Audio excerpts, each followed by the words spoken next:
and welcome to the Reparenting Daily podcast. In this podcast, we'll dive deep into reparenting, exploring all of the tools and resources that you'll need to help you along your journey. This podcast is divided into 3 sections. First is a daily reading, second is a discussion on the reading followed by journal prompts, and the last section is a peaceful meditation for closing.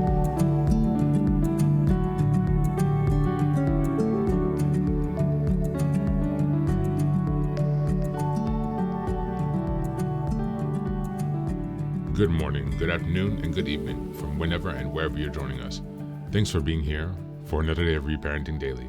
For all those joining in for the first time, if you can go ahead and give us a like, share, subscribe, it would really help us to get some more engagement and to get some 5-star reviews on Apple and Spotify podcast, so we can go ahead and keep the word spreading about this podcast and hopefully continue to reach and help as many people as possible along their reparenting journey. That's one way to support the podcast, of course. Another announcement is that we also have a Patreon community where we meet 3 times a week on Sunday, Tuesday, and Thursday. Sunday is a group meditation, Tuesday is a book club meeting, and Thursday is an open topic discussion where we communicate. You can gain access to these group meetings and so much more by joining the Patreon community. Just go to the website, Reparenting Daily, and check out the community tab. There you'll find all the details about what's actually offered. We also have a WhatsApp group and much more to look forward to that will really help you along with your healing journey. And for the last announcement, I'd like to say that we are just releasing our first 2 books now at Reparenting Daily. So you can go to the website, check out the bookstore tab, and at the top, you will see our first 2 official Reparenting Daily books. So I'm so excited to tell you about those, guys. So the first is Reparenting Daily Journal. This is a daily journal that corresponds to the podcast and will be aligned with all of the episodes starting from the 1st of January. That means that each month has a certain theme, and each week is a sub-theme that corresponds to the theme of the month. So if you're really interested in following along with this project, we're going to be stepping things up. Now we're almost half or just over half the way through the year now. So for the second year of the podcast, we're going to be taking it up to a different level, doing some different things to make it more actually interactive and engaging. So I'm really looking forward to that. You can find that on Amazon also if you just search Reparenting Daily Journal. And the second book is a really interesting one that's close to my heart. I've always been a writer since I was younger, and I like to write stories. I also enjoy research and writing research papers. I just really enjoy writing, and so I've created a book which is called Fairy Tales for Reparenting, and these are a collection of stories, and basically this is volume 1. I'm going to make other volumes as well, but they're a collection of fairy tales that are based on stories that can provide hope and inspiration, encouragement. It's really meant as a way to help you be able to connect with your inner child. So it's a really creative exercise, really for myself to think through these, to have some fun with my imagination. But also reading them is really a good way to connect to your inner child, to get to some of those tender emotions, to do something a bit silly or childlike, You can sit there and, take your teddy bear, if you have one, from the practices that some people say when you're reparenting your inner child. This is something that you can also do to support that journey. It's fun. There are happy stories that will just leave you hopeful and inspired. So let me know what you think of those. You can find both of those on the website, and also check out the Amazon store. They are available on ebook as well as hardback and paperback. And the version volume 2 will be dropping sometime soon. I'm not sure if it's going to be in December or either January, but I'll be sure to let you know. Just working on some final edits there, but hopefully to have that around the corner. So without further ado, let's get started on the daily. Today's reading is from the Ching, and it's Hexagram 54. May, the marrying maiden. In relationships, desires lead to misfortune. Behave with discipline and balance. May is concerned with the guidelines of proper conduct in relationships, whether they be social, romantic, or work-related.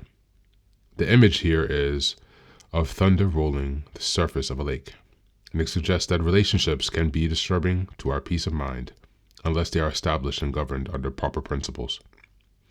The nature of relationships is that they lead us into the desire state. We begin to desire another, desire recognition, desire retribution, desire a particular outcome in a given situation. All of these desires lead us away from equanimity that we aim to maintain as students of the I Ching. The hexagram often comes as a sign that you are in danger of sacrificing your composure in effort to affect a relationship.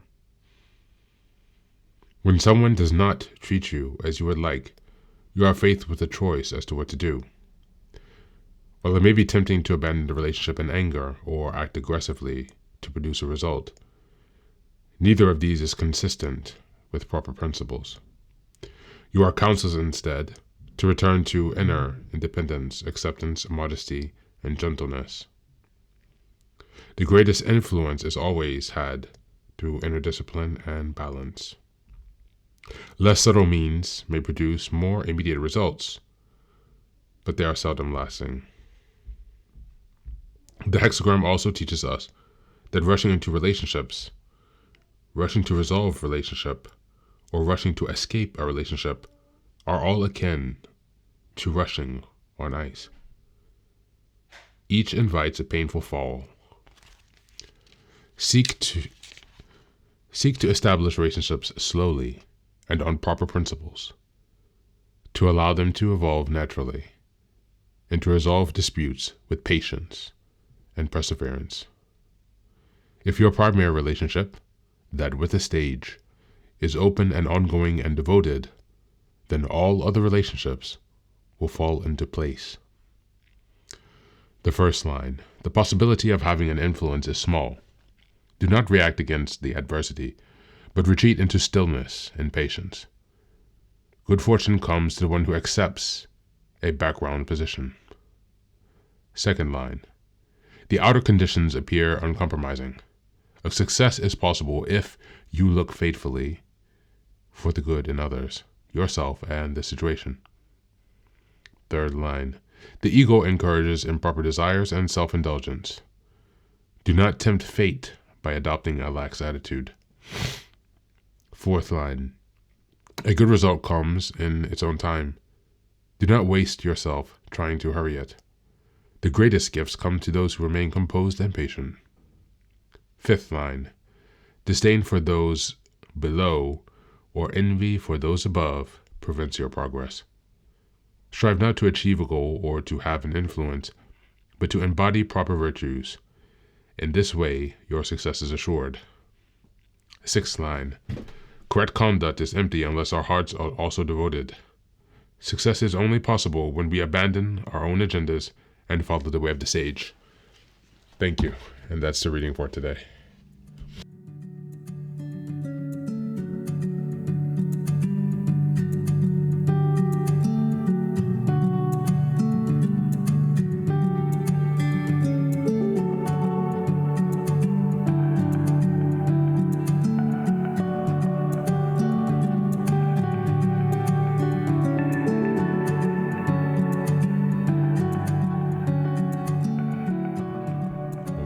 Welcome back.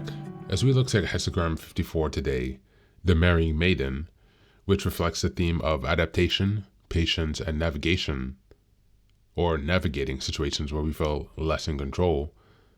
In reparenting, this hexagon encourages us to recognize moments when we need to adapt or practice patience, especially when facing ingrained patterns or challenges tied to the past. The Marrying Maiden, often finds herself in a supporting role, navigating choices made by others. Similarly, in reparenting, we may confront patterns that once felt imposed on us or dynamics where we felt less empowered. The hexagram invites us to redefine our sense of agency and to approach ourselves with gentleness as we reshape these old beliefs and patterns. The essence of this hexagram in reparenting is about honoring our growth and autonomy, even when faced with circumstances that feel limiting. It encourages us to be mindful of our needs, asserting our individuality while honoring the journey that has brought us here. By understanding and respecting where we came from, we can gently guide ourselves into more fulfilling patterns, balancing self-acceptance with a desire for growth.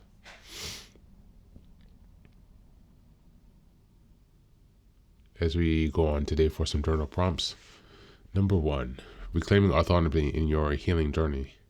Reflect on a situation or pattern where you felt constrained or that choices were made for you. How has that influenced your sense of self? Write down one small action that you can take to reclaim your autonomy in this area. How can this choice help you feel more empowered in your reparenting journey? Number 2, balancing acceptance and growth. Consider a part of yourself that feels stuck or tied to the past. What would it look like to accept this part of yourself while also encouraging growth? Describe one step that you could take to honor your journey while moving towards a healthier, more authentic expression of who you are. Number 3, practicing adaptation and patience. Write about a recent challenge in your reparenting journey where you had to be patient with yourself. And what did this experience teach you? How can practicing patience and flexibility help you approach moments of discomfort or self-doubt? Write down a gentle affirmation and remind yourself of the importance of patience. And that's it. So as always, thanks for being here. Take care of yourself and be well.